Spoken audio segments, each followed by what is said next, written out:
Rev up your engines!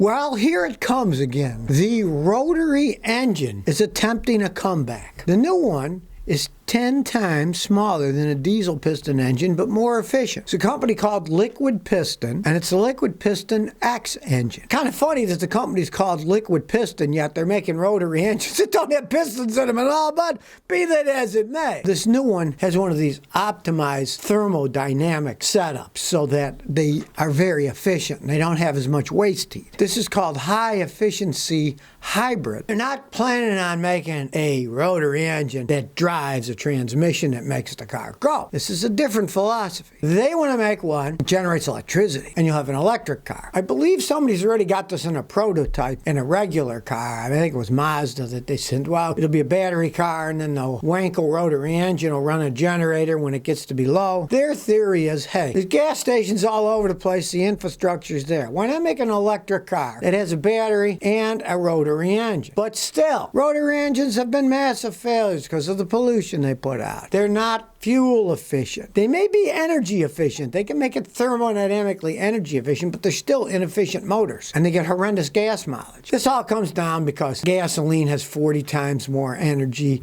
than the batteries that the batteries stand today, so they're looking for kind of a stopgap. Maybe we'll have electric cars with Wankel rotary engines to charge them up when they run low, and it'll be a stopgap before we go to full electrification. Just realize that a rotary engine is still a rotary engine. It has all kinds of drawbacks. I can't see anything coming out of a rotary engine that's going to be logical, that's going to fit in with society. They fall apart too fast. They use up a lot of fuel. And a hilarious irony that Liquid Piston is the company that's doing that. Piston, completely opposite. Piston engines, rotary engines. They keep trying to bring back the rotary engines like they won't give up on it. Maybe as a secondary thing for backup generators or something, okay. But as mainstream, small scale, didn't sell that many. Even look at the RX-8, the last Mazda, they have a rotary engine. They didn't sell that many. They stopped making them because of low sales and that they polluted too much in Europe, and the Europeans wouldn't let them sell that anymore. Not holding my breath on this one. Oh, now here's one everybody should have seen coming. There's now a class action suit against the 2021 Genesis Gv80 saying that it is unsafe to drive. Well, if you remember history a short time ago, that was the same vehicle that Tiger Woods crashed in while he was driving it. So obviously they're not the safest vehicles in the world. It's supposed to have collision avoidance and all this stuff, and yet his smashed off to the road and almost killed him. So, I mean, it's kind of obvious that there's going to be a lawsuit coming at some point in time. Now, it isn't Tiger Woods that has brought this lawsuit. It's Dr. Barbara Feinstein in Florida. She claims that it began to dangerously shake, shudder, vibrate, and pull to the left, struggling to keep it from veering off the road. So then she took it to the dealer, replaced an axle, and said it's fixed. And then she said it still shakes. She took it to another dealership, and they did the drive shaft on a line suspension. She said it still pulls and shudders while driving. I am not a fan of Hyundai products to begin with. And of course now with Genesis, it's its own brand. It's still Hyundai, right? And it amazes me that after that big PR fiasco with Tiger Woods that they didn't have more problems than they're having. But obviously, this woman has a problem with her car. And this is something that I have seen Korean companies in the United States in general is they never want to admit to there's a problem. And their dealerships, they don't do such hot work. When I was in Houston, I had many customers that bought Korean cars under warranty, took them to the dealer, and they never got them fixed right. I knew people that were working at the Hyundai dealers that had no experience at all, but they'd hire anybody because they had to get bodies in there to do stuff. So, I'm not impressed by the company, what they build, or their infrastructure in the United States. Now, the lawsuit is accusing Hyundai of promoting the Gv80 luxury SUV, despite being aware of dangerous defects affecting the vehicle's drivability. Well, we all know that with Tiger, you know. Off the road it went, and I just find it relatively amusing that they're all playing the PR game, spending money advertising. They thought, oh great, we'll advertise with Tiger Woods, and then he gets wrecked in the thing. I mean, talk about a disaster. A total PR disaster, and now they're being sued over the same thing in that same exact vehicle. So if you own one or are thinking of buying a Gv80 SUV, a Genesis, maybe you ought to think twice before you buy one, and if you do own one, maybe you better think twice about driving it very fast. Everybody knows SUVs, it's a big one, it's up in the air, right? Just from a engineering standpoint, those things are big, boxy, they're high up in the air. Of course they're unsafe to some extent. They're too high, they got too big of an engine, they can go too fast, and trouble is going to come from big things that are high up in the air. They can go fast. They can put all the technology they want into them. They're still a big vehicle, going fast, high up in the air, and they're going to have problems. If you drive them too fast, if you corner too fast, that's just the nature of the beast. You can try to save it with technology, but the actual design is anti-stability. Too big, too tall, too fast. You can try to stop it, but really, it's not possible, other than making it go really slow.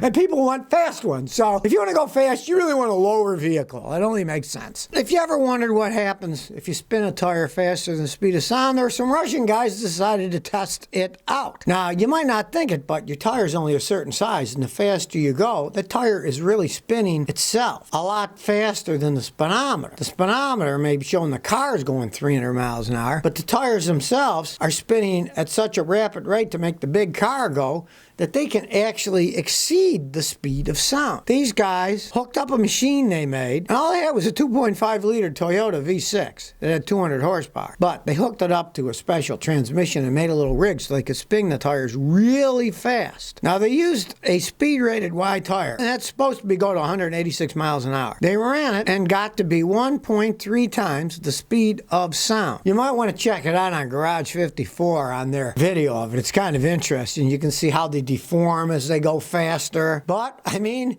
it took jet engines to make planes go supersonic because the propellers would whack out, couldn't work that good with the wind blowing faster than the speed of sound, where the jet engines work differently, so they don't care. They have different type of vortex. Well, these guys got a tire to go faster than the speed of sound, spinning around part, and it certainly got deformed, and you can watch some of them blow up if you watch the video. Kind of an interesting experiment. You know, if anybody do it, it'd be the Russians. Nick wants a Toyota says, where can I buy imported cars? What are some of the companies or websites I can buy and import a Japanese car? Thanks. Well, actually, there's quite a few of them. I never bought one myself that way. I bought cars from individuals who have done that. I've met some of these guys that they go to Japan, they speak Japanese, they will buy 8 or 10 cars. They know how to go through customs. They get a better deal on importing them. You import one car in one of those cargo boxes, costs you a fortune. You bring 8 or 10 of them, volume deal, costs less. They know how to deal with the people who are doing the regulations in the United States at customs. They know how to make them legal for U.S. roads. They know that if it's 25 years or older, it's legal and there are not extra taxes or anything on it. You're best to deal with somebody who's done it before and knows what the story is on the vehicles. Plus, they've done it enough that they know which ones are good and which ones are bad. You're better off, in that case, dealing with a pro than doing it yourself. Because when you do it yourself, what a headache. I did a video the other day importing from China, and the guy says, look at that, it's only $1,400. What a deal. Well, by the time he got it here with everything, it was $9,000. With all the expense of moving it, the taxes, is it legal for the United States, paying for all the inspections? No. You're better to deal with somebody who knows what they're doing and does it, because you can save a lot of money and get a good vehicle. They don't drive them much in Japan. You can get some vehicles that are 26-year-old, maybe only have 50, 60,000 miles or less on them. There's nothing wrong with it. But you are better doing it with an importer. You're smart. Don't try to do it yourself. Go to Japan, because you're going to have bureaucratic headaches from the minute you get it till the minute you get over here, and then you pray that's even legal for use in the United States, where these guys know the rules. They get through it all. Then you go see the car, you like it, you can buy it. Neocho 102 says, how can I check if the oil leaks for the cams are fixed on a 2014 Toyota Avalon model I wanted to buy? They probably have been if it's not leaking, because they almost all leaked, and that car is now what? 7 years old. So it's probably fixed. But if you really want to make sure it's not leaking, all you really have to do is put some ultraviolet UV leak dye into the engine oil, maybe 2-3 tablespoons. Run the engine, drive it on the highway for like 20 minutes. If you get the kit, you get yellow sunglasses and a UV light. Then look all around. If there's oil leaking out, no, it wasn't fixed. Don't buy it. If you don't see any oil leaking, then it's either been replaced or it was one that didn't have the problem. They didn't all go bad. Some of them did and some of them did. I saw some that never did it at all. I saw some that did it when they had 30,000 miles on it. UV leak dye doesn't lie. You can't make a mistake with that. If it's leaking leaking, you're going to see the green dye coming out. When you put a UV light on it, you'll know, aha, it's leaking. That's a good idea if you're looking at a vehicle. Do it anyways. You never know what's leaking. Maybe the rear seal of the engine's leaking. Lots of things can leak. And with that dye, even if they cleaned the engine off, you see the leak starting to go down, the green dye coming out, you know there's a problem, then don't buy it. So if you never want to miss another one of my new car repair videos, remember to ring that bell.